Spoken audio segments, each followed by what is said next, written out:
오늘 말씀의 제목이 무너뜨릴 것과 세워야 할 것이라는 제목인데요. 자, 오늘 본문에 또 하나님께서 우리로 하여금 우리 믿음의 공동체로 하여금 소원을 두고 행하시는 것이 있는데 그것은 뭐냐면 우리 신앙 가운데 무너뜨려야 될 것은 무너뜨리고 세워야 될 것은 세워야 된다라는 사실입니다. 자, 본문 4절 보면 이렇게 말씀하고 있죠. 우리의 싸우는 무기는 육신에 속한 것이 아니요 오직 어떤 견고한 진도 무너뜨리는 하나님의 능력이라 이렇게 말씀하고 있습니다. 여기 보면 견고한 진이 나오죠. 견고한 진. 우리가 무너뜨려야 될 것인데 근데 무너뜨려야 되는데 이게 견고한 진이다 이렇게 성경은 말씀합니다. 이 견고한 진을 원문을 보면 오키로마라는 말인데요. 이 오키로마는 요새화된 장소, 요새화된 장소를 말합니다. 그러니까 하나님을 대적하는 것 중에서 쉽게 무너지지 않고 쉽게 이길 수 없는 것, 또 쉽게 파괴되지 않는 것. 내가 정말 그걸 이기고 싶고 점령하고 싶고 거기에 승리의 깃발을 꽂고 싶은데 쉽지 않는 그 무엇이 바로 견고한 진이다. 이렇게 성경은 말씀합니다. 이 사도 바울이 고린도 후서를 쓸 당시에 견고한 진들이 있었습니다. 이 바울의 사도성을 공격하는 것인데요. 이 10장 2절 보면 이렇게 말씀하고 있죠. 또한 우리를 육신에 따라 행하는 자로 여기는 자들에 대하여 이렇게 말씀하고 있습니다. 그러니까 사도 바울은 육신적인 사람이라는 거예요.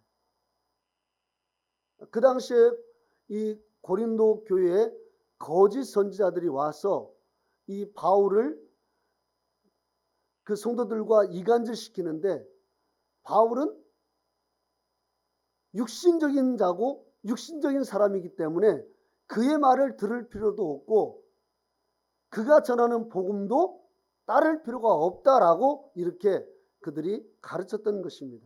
그래서 사도 바울의 이 사도성을 훼손하고 바울의 그 전하는 말씀과 복음을 따르지 못하도록 그렇게 했죠. 사도 바울에게 있어서 이것은 너무나 견고한 진이었습니다. 이 쉽게 무너뜨릴 수 없는 견고한 진이 바로 그거였습니다. 오늘날도 우리 성도들로 하여금 하나님께 더 가까이 나가지 못하도록 하나님께 더 깊이 들어가지 못하도록 그래서 또 마귀의 지배 아래 이끌어 가는 견고한 진이 있다라는 것이죠. 먼저 외부에서 우리를 공격하는 사탄의 견고한 진은 무엇일까요?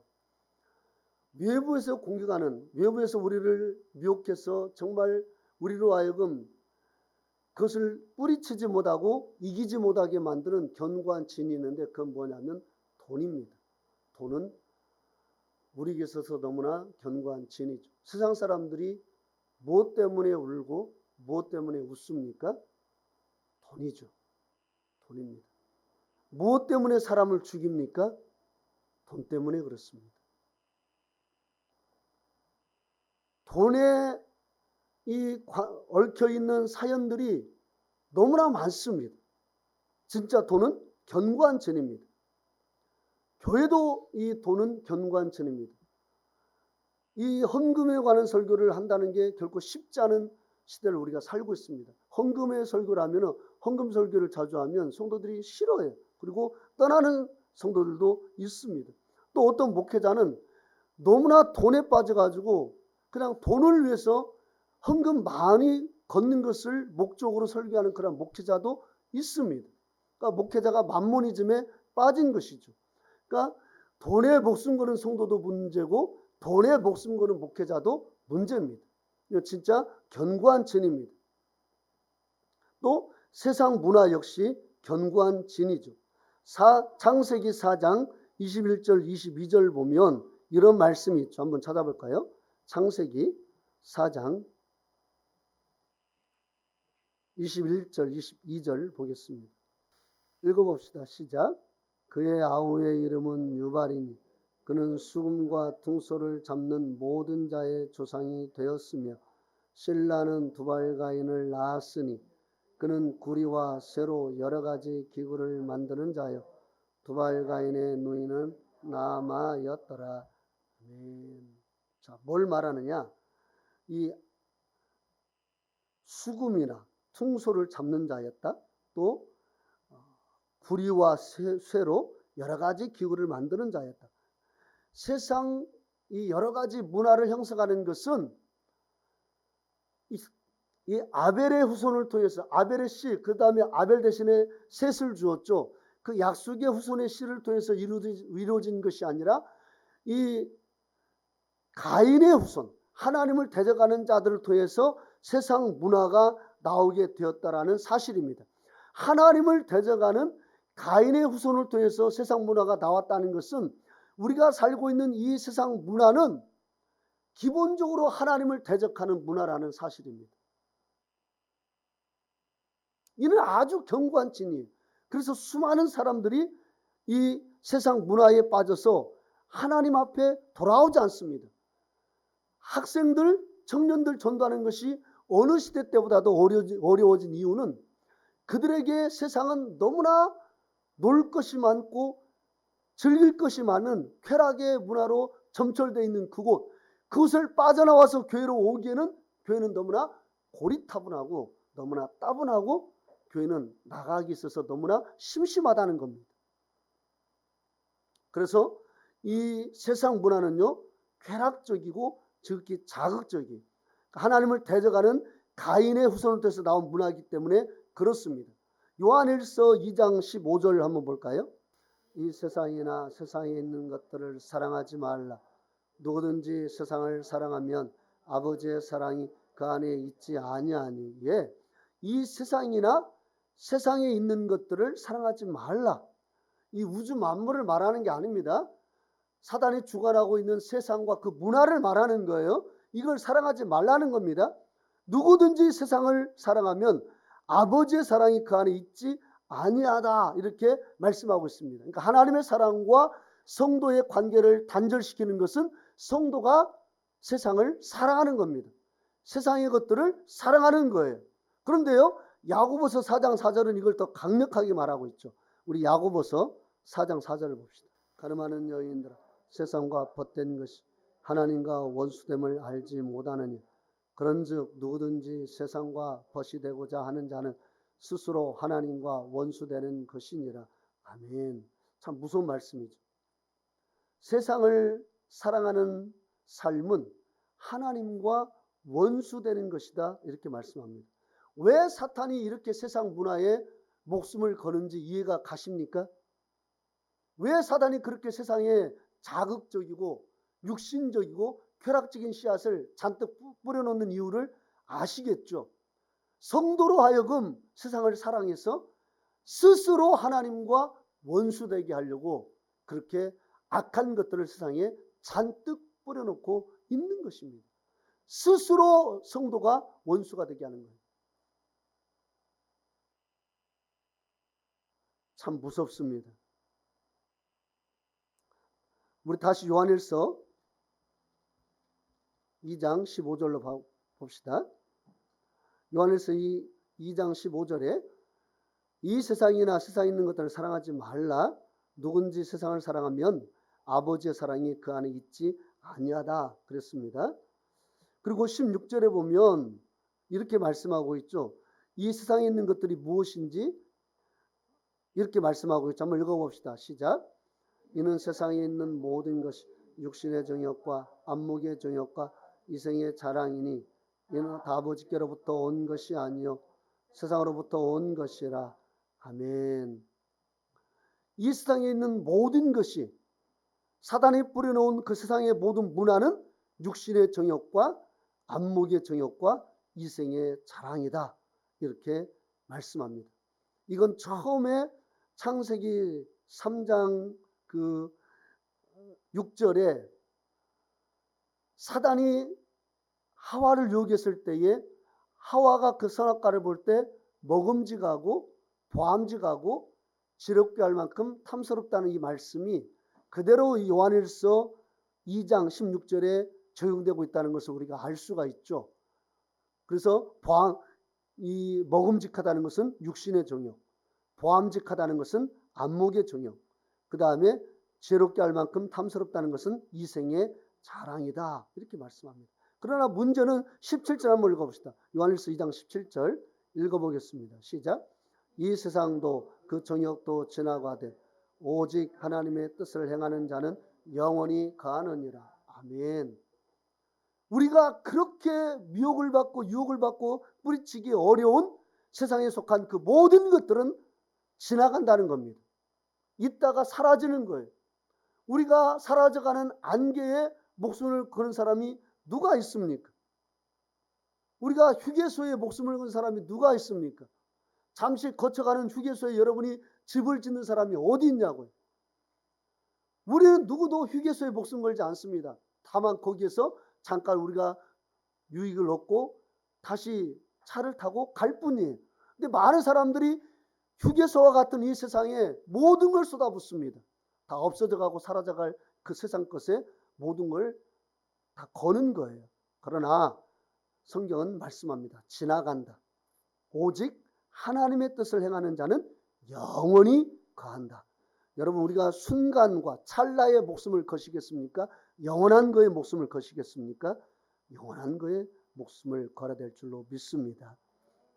자, 그래서요, 사단은 아담과 하와를 유혹했던 그 방법, 육신의 정욕, 안목의 정욕, 이생의 자랑을 지금까지 그대로 그 방법을 통해서 믿음의 성도들을 무너뜨리고 있다라는 사실입니다. 이 말은 무슨 말이냐면, 그럼 이 땅에서의 선악과는 무엇이냐? 세상 문화죠. 너무나 먹음직하고 너무나 보암직하고 너무나 지혜롭게 할 만큼 탐스럽게 보이는 세상 문화는 진짜 선악과 같습니다. 견고한진이에요. 견고한진입니다. 그래서 청소년이나 어른이나 아이나 할 것 없이 다 여기에 무너지고 다 여기에 독화살을 맞아서 쓰러지고 있는 것을 볼 수가 있죠. 그 다음에 외부로부터 오는 견고한체는 또 무엇입니까? 세상의 사상이 견고한체이죠. 세상의 사상 중에 가장 견고한체는 무엇입니까? 진화론입니다. 진화론. 진화론은 참 무섭습니다. 진화론에 빠지면 무신론에 빠집니다. 그러니까 진화론의 가장 큰 무서운 점이 뭐냐면 진화론에 빠지면 무신론에 빠진다는 거예요. 진화론의 이 모든 철학과 사상의 배경을 중심에 두면 하나님 안 믿습니다. 우연히 왔다가 우연히 가는 존재가 무슨 하나님을 믿습니까? 진화론의 중심은 우연이잖아요. 우연. 우연히 생겨나서 우연히 진화해서 우연히 사람까지 왔다는 게 진화론의 핵심이잖아요. 왜 진화론이 여러분 이 무서운지 아십니까? 우리가요 지금은 성을 두 개로 구분하지 않습니다. 남자와 여자로 구분하지 않아요. 이미 미국은 제3의 성, 4의 성을 다 인정하고 있습니다.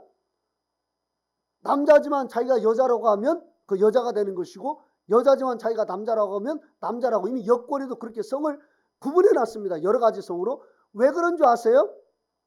그게 진화론의 바탕입니다. 그 진화론이 그 베이스란 말이에요. 진화론으로 따지면 두 개의 성밖에 있는 것은 이것은 용납할 수 없어요.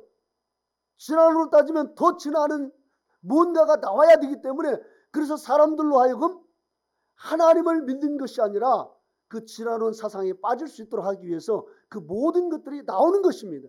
우리는 그것을 봐야 돼요. 그러니까 왜 사람들이 이렇게 왜 선진국일수록 왜 그렇게 성을 여러 가지로 나누고 그 다음에 그것을 점점 더 다른 나라에게 강요할까? 너희도 그렇게 해. 그렇게 하지 않으면 너는 인권 국가가 아니야. 이런 식으로 왜 점점 다른 나라를 그렇게 강압적으로 그 성의 어떤 여러 가지 정체성을 받아들이도록 할까? 이게 결국 진화론이 베이스고 결국 하나님을 떠나게 하는 그 모든 사상입니다. 그러니까 인간의 그 모든 세상 사상 속에는 다 진화론이 뿌리예요. 그런데요, 저는 진짜 제가요, 진화론, 그래, 이 꽃, 카라 이 꽃, 얼마나 이쁩니까? 너무 참 이쁘죠? 이 카라가 장미가 된다는 거 여러분 상상해 봤습니까? 진화론으로 따지면은요, 이 카라가 수만 년, 수억 년의 시간을 지나면 이게 장미가 될 수 있다라는 겁니다. 그게 진화론이에요. 저는 믿지 않습니다, 그거.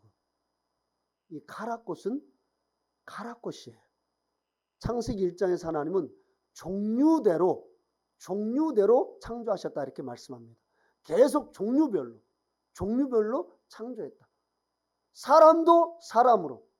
우리 옛말 있잖아요. 콩 심은데 뭐가 납니까? 팥 심은데 뭐가 나요? 에이, 무슨 소리예요? 팥 심은데 콩 날 수 있죠. 안 그래요? 아니죠. 콩 심은 데는 반드시 뭐가 나요? 콩이 나죠. 팥 심은 데는 반드시 뭐가 나요? 팥. 콩도 강낭콩을 심었으면 거기서 콩 종류가 여러 가지죠. 뭐가 있습니까? 까만 콩이 뭐죠? 검정콩. 뭐라고 하죠? 서리태. 강낭콩 심은 곳에서 서리태가 납니까? 안 나죠. 날 수가 없죠. 그런데 진화론은요, 그게 가능하다는 거예요. 그게 될 수 있다라는 거예요. 그러니까 이거 엉망인 거예요, 이건. 이 땅은요, 지적 설계자가 있습니다. 반드시 그분을 통해서 이 땅은 나오게 된 거예요.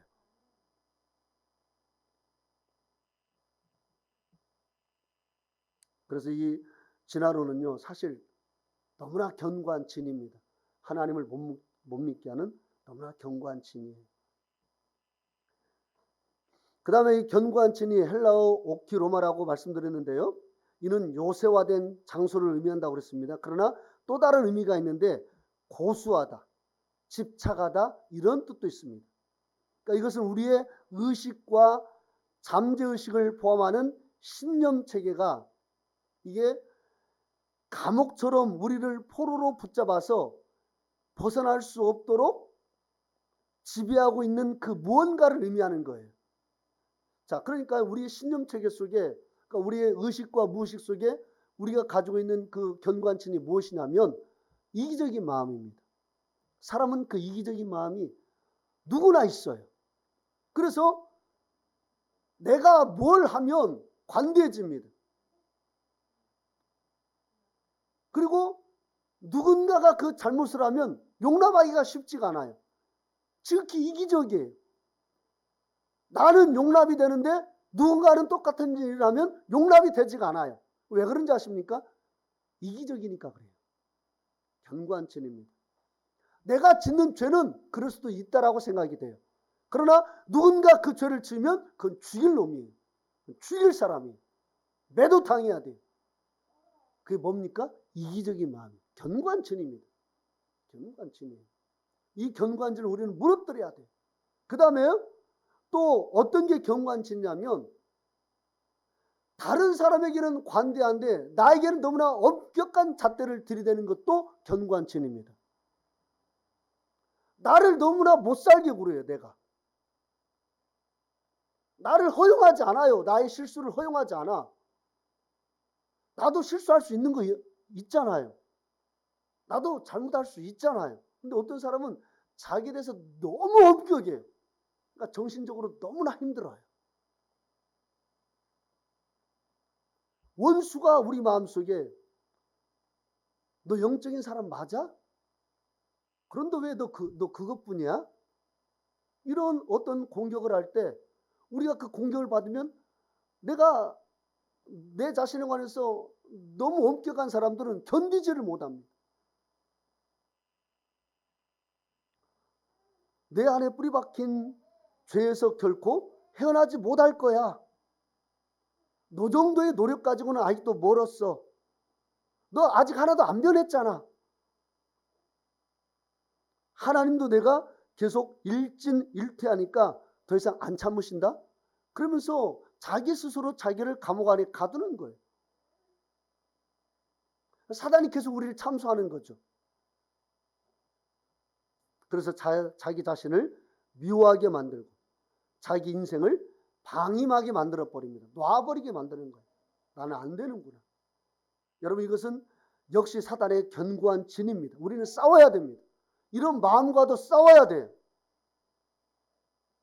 내가 지면 회개하고 다시 앞으로 나가야죠. 또 지면 회개하고 다시 일어나 싸워야죠. 히브리서 12장 4절 보면 너희가 죄와 싸우되 아직 피 흘리기까지는 대항하지 아니하고 이렇게 말합니다. 피 흘리기까지 싸우라는 거예요. 여러분, 우리가 신앙생활은요, 이게 참 막 피투성입니다. 지금 저와 여러분이요, 겉으로 보기엔 다 말짱하죠.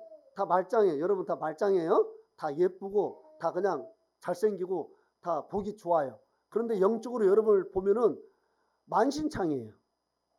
막 피가 절절 흐르고 있단 말이에요. 말할 수 없는 고난과 이 어려움이 그냥 막 샘솟듯이 나오고 있다란 말이에요. 그런데 성경은 그 피 흘리기까지 싸우라는 거예요. 싸울 때 여러분 전투가 어떻습니까? 여러분 전쟁 영화 보셨습니까? 얌전한 싸움이란 없어요. 특히 영적인 싸움은 더 심합니다. 얼마나 치열한지 몰라요. 그러니까 내가 너무 이기적인 것도 견고한 진이지만 내가 너무 나에 대해서 그냥 감옥에 가둬버리는 것도 견고한 진이에요. 질 수 있고 넘어질 수 있어요. 나를 받아들여야 돼요. 나의 그 모습을. 그리고 하나님께 나가야 돼요. 하나님, 내가 졌지만 다시 일어서겠습니다. 다시 내가 피 흘리기까지 싸우겠습니다. 그리고 다시 나가는 거예요. 우리나라는요, 전쟁에 대해서 예민한 나라잖아요. 그 전쟁이 얼마나 무서운가를 아는 민족이잖아요. 그간 우리나라 역사 속에 1000번 가까이 전쟁을 치렀잖아요. 전쟁이 얼마나 참혹합니까? 얼마나 힘겹습니까? 영적인 싸움이 그래요. 진짜 힘들어요. 고단해요. 그러나 우리는 계속 싸워야 돼요. 어쩔 수가 없습니다.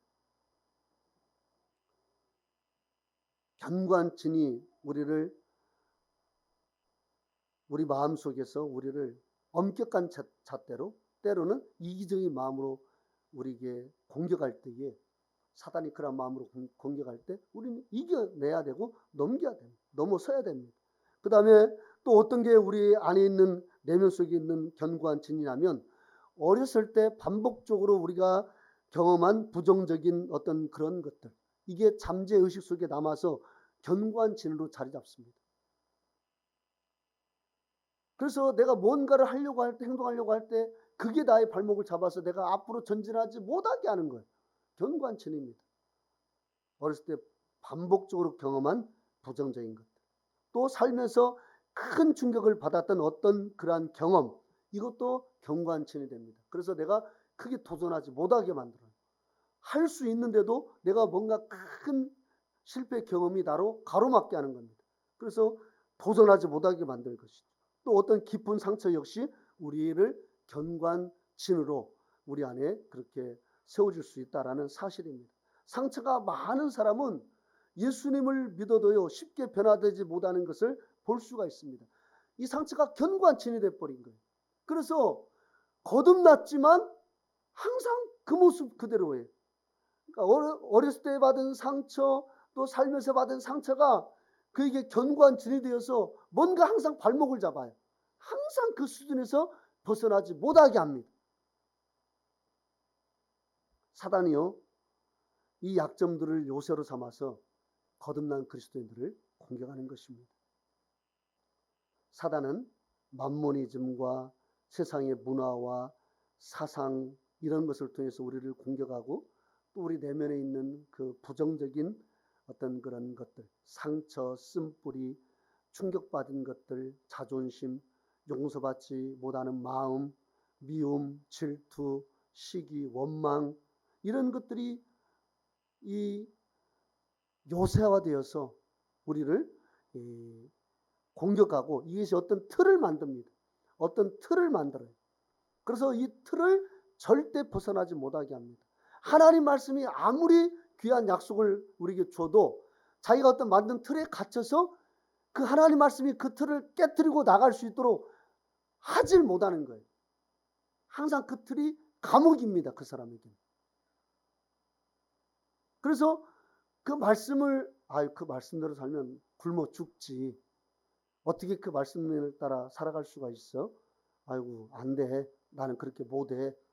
그 삶에 겪었던 그 모든 것들이 다 요새가 돼가지고 그렇게 부정적으로 또 하나님의 말씀을 아멘으로 받아들이지 못하게 만드는 것을 우리가 볼 수 있다는 것이죠. 그래서 이와 같은 말씀은 우리에게 어떤 이론이 되고 그리고 하나님보다 높아진 이론과 생각들이 되는 것이죠. 우리 본문으로 가봅시다.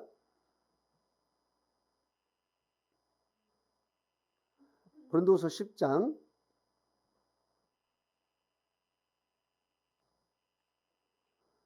4절 보면 이렇게 말씀하고 있죠. 4절 보면 우리의 싸우는 무기는 육신에 속한 것이 아니요 오직 어떤 견고한 진도 무너뜨리는 하나님의 능력이라. 모든 이론을 무너뜨리고 그러니까 어떤 틀이 생기는데 그 틀 때문에 내 안에 어떤 이론이 생겨서 그것을 뛰어넘지 못하는 그 모든 이론, 그 다음에 하나님 아는 것을 대적하여 높아진 모든 것, 또 모든 생각.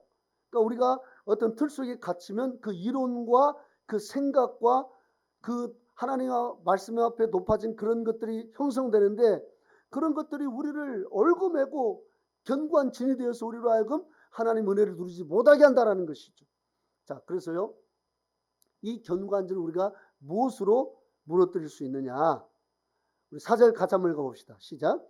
우리의 싸우는 무기는 육신에 속한 것이 아니 오직 어떤 견고한 진도 무너뜨린 하나님의 능력이라. 모든 인원을 무너뜨립니다. 아멘. 예. 무엇으로 이길 수 있냐면 하나님의 능력입니다. 하나님의 능력. 하나님의 능력은 어떤 견고한 진도 무너뜨리는 놀라운 권세가 거기에 있다는 것을 우리에게 말씀하고 있는데요. 모든 이론을 무너뜨리고 하나님 아는 것을 대적하여 높아진 모든 것들을 무너뜨리고 모든 생각을 사로잡는 것. 이것이 뭐라고요? 하나님의 능력. 자, 그러면 하나님의 능력은 무엇일까요? 우리 스가랴서 4장 6절 한번 볼까요? 그가 내게 대답하여 이르되 여호와께서 스룹바벨에게 하신 말씀이 이러하니라. 만군의 여호와께서 말씀하시되 이는 힘으로 되지 아니하고 능력으로 되지 아니하고 오직 나의 영으로 되느니라. 아멘. 하나님의 능력은 하나님의 성령을 말합니다. 성령은 능력이에요. 사람의 힘, 사람의 능력 이거 가지고 견고한 천을 무너뜨릴 수 없습니다. 오직 하나님의 능력, 성령의 능력만이 그 모든 것들을 가능케 하는 것이죠. 성령은 사람을 변화시키는 능력이 있습니다. 성령은 사단의 견고한 천을 무너뜨리는 능력이 있어요. 특별히요. 성령의 9가지 열매가 그 역할을 합니다. 그러니까 우리가 성령의 9가지 은사가 있고 열매가 있는데 사실 우리는 이 은사에 집중하죠. 은사가 화려하니까. 그러나 이 열매가 왜 중요하냐면 이 성령의 9가지 열매는요. 내가 살면서 어렸을 때부터 부정적으로 겪었던 경험들, 아픔들, 상처들 이것들을 뛰어넘게 하는 치유케 하는 능력과 은혜가 바로 이 성령의 9가지 열매에 있는 것입니다. 내가 어렸을 때 너무나 부모님으로부터 학대를 받았어요. 욱해요. 어디 가서든지 견디지 못할 일을 만나면 내가 욱하단 말이에요. 그때 성령의 열매는 뭡니까? 사랑과 화평과 오래 참음과 자비와 인내와 양선과 충성과 온유와 절제. 오래 참음이 성령의 열매예요. 하나님, 내가 오래 참음의 열매를 맺고 싶습니다. 그렇게 하면 내가 예전에 참지 못했던 부모의 그 욱하는 그것을 내가 받아서 나도 모르는 사이에 그렇게 우가된 그런 것들이 성령의 그 열매를 통해서 내가 하나님의 성품으로 바뀌어가는 겁니다. 그러면 그 요새가 무너지는 거예요. 그래서 이 성령의 열매는 우리 내면에 상처받았던 것들, 나를 힘들게 했던 그것들을 치유하는 은혜가 그 안에 있는 것입니다. 그래서 성령은 능력이에요. 그대로 우리가 행하고 우리가 진짜 하나님 앞에서 방언으로 많이 기도하고 또 성령의 열매를 맺으려고 하면 그 은사와 열매가 같이 동시에 열매를 맺으면서 우리 안에서 진짜 견고한 진을 무너뜨리는 강력한 힘이 그 가운데서 나오게 된다라는 사실입니다. 여러분, 하나님의 능력, 성령의 능력은 하나님을 대적하여 높아진 모든 생각, 이론, 모든 가치관 다 무너뜨리는 힘이 있습니다. 능력이 있습니다. 저와 여러분이 그 성령의 충만함 속에서 또 성령의 그 열매와 은사를 통해서 우리 안에 있는 그 견고한열을 무너뜨리고 하나님이 원하시는 그 수많은 아름다운 열매를 맺으면서 살아가는 저와 여러분 되시길 원합니다. 자, 그런데 8절 보면, 본문 8절 보면 이런 말씀이 있죠. 한번 읽어봅시다. 8절 읽어보겠습니다. 시작. 주께서 주신 권세는 너희를 무너뜨리는 것이 아니요 세우려는 것이니 내가 이에 대하여 지나치게 자랑하여도 부끄럽지 아니하리라. 예, 하나님이 우리에게 주신 권세는 너희를 무너뜨리려는 것이 아니요 세우려는 것이다. 이렇게 말씀하고 있습니다. 그러니까 무너뜨리는 권세도 주셨지만 세우는 권세도 주셨다라는 사실입니다. 하나님이 주신 권세는 우리가 이 사탄을 통해서 견고한 진으로 형성된 것들을 무너뜨리는 능력도 있지만 또 세우는 능력도 있다라는 사실을 믿으시기를 바라겠습니다. 자, 특별히요 7절 보면 이런 말씀이 있죠. 너희는 외모만 보는도다 이렇게 말씀합니다. 그러니까 이 고린도 교회가 사도 바울이 외모만 보는 거예요. 외모가 사도 바울이 별 볼 일 없었잖아요. 그가 안질이 있었고 또 그가 여러 가지 이 몸에 별 볼 일이 없는 그러한 외모를 가지고 있었잖아요. 그 외모만 보는 거예요. 그러니까 이 고린도 교회가 그 당시에 고린도 전서부터 후서까지 보면 수많은 문제를 안고 있는 거예요. 고린도 전서에 진짜 많은 문제를 안고 있었죠. 그러나 뭐 당파를 짓고 막 음행에 그냥 뭐 우상 숭배, 그다음에 뭐 또 은사 문제, 뭐 여러 가지 문제들을 산적했는데 고린도 후서는 더 문제가 뭐냐면 사도 바울의 사도권을 부인하고 그 다음에 이 사도로 인정하지 않는 그런 어떤 교회 분위기가 팽배했단 말이에요. 그런 교회를 향해서 이 사도 바울이 하는 말이 이 고린도 교회가 아무리 문제가 많고 아무리 여러 가지 일들이 많이 일어나고 있는 교회지만 이 고린도 교회는 무너뜨려야 될 교회가 아니라 세워야 할 교회라는 사실입니다. 여러분, 예수와 복음이 전해지는 그 교회는 반드시 문제가 있어도 세워져야 될 교회라는 사실입니다. 여러분, 우리는 세우는 삶을 살아야 돼요. 여러분을 통해서 여러분 가정이 세워지고 또 교회가 세워지고 성도가 세워지고 또 내 자신이 세워지는 그러한 삶으로 나가야 됩니다. 내 안에 있는 세속적이고 또 육신적이고 또 내가 받았던 그 상처로 인해서 왔던 견고한치는 무너뜨리고 또 하나님 안에서 좋은 것들은 세움으로 인하여서 우리가 주님이 기뻐하시는 우리 안에 손을 두고 행하시는 그 많은 좋은 것들을 이루는 삶을 살아가는 저와 여러분 되시기를 주의 이름으로 축원합니다.